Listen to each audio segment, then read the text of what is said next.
So this is the second review that I'm doing involving a romance manga that I've done recently, and I've kind of been meaning to get in the mood for romance because of some good romance series I've been seeing recently, and so this is a kind of series that has the attention grabber to get you into a series, and it made me really want to get into this, and so I picked this series out. The attention grabber of this series is pretty interesting, and that's why I started. And let me introduce you to Orange, a series that is a romance manga that focuses on a serious subject matter as well as bringing in time travel to hook you in. And I'm going to be reviewing it today. So let's get this show on the road. So our story revolves around a girl named Naho who receives a letter from herself on her birthday from 10 years in the future. Now, this letter is telling all the things that are about to happen to her, and as she reads, she progresses on and learns that a young boy named Naruse is going to be joining her classroom, which turns out to be true. So what happens is that it follows the tale of this letter, and Naho was trying to figure out how to save Kakeru, as this is trying to find a way for Kakeru to be able to live his life. Because as she reads on later on, Kakeru doesn't live for that long, and Naho, from 10 years in the future, sent a letter to her past self in order to save Kakeru. So we find all of these things that Naho is doing, that it's all to save Kakeru. And so it's just a simple romance story that has the help of a futuristic time travel element. It's pretty simple, but it's also pretty compelling to see exactly what happens. Now, the main element of this series is the fact that these letters from the future have come to the past for this group of kids to save Kakeru. It's pretty creative yet simple because it shows people sending stuff to the past instead of people actually going back to the past. So let me just say that time travel itself is a very complex topic. It's not easy to make a story about, and it's never really been perfected because in one way or the other, you're gonna have something weird happen with time travel. The simplest part of this entire series is the romance itself, with the two leads actually having a difficult time talking to each other, and that's usual for any kind of romance. The only problem that I had with the romance is the fact that it is so slow. It is freakishly slow. It really has a slow pace because look, these volumes are pretty long, all right?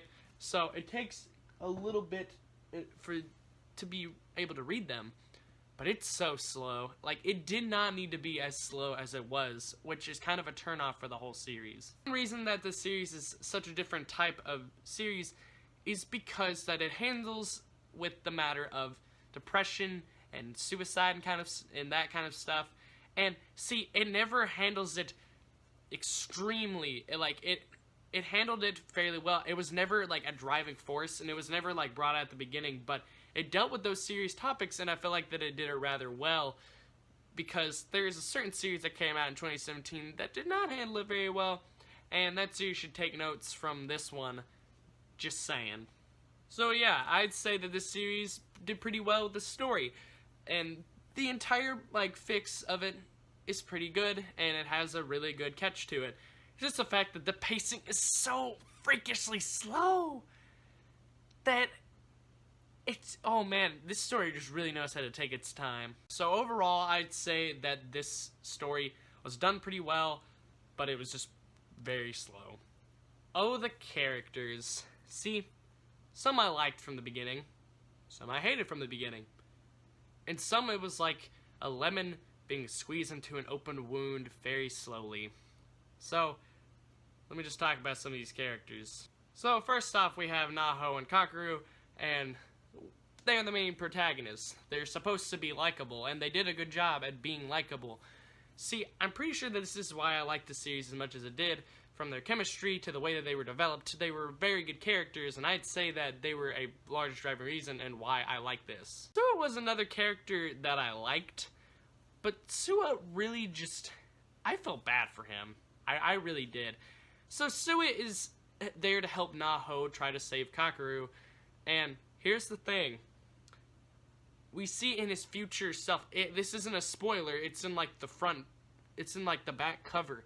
Suet is working to save Kakeru, but there's a good chance that if Naho and Kakeru got together, he'd be getting rid of his marriage and his child, and his future self worked for that.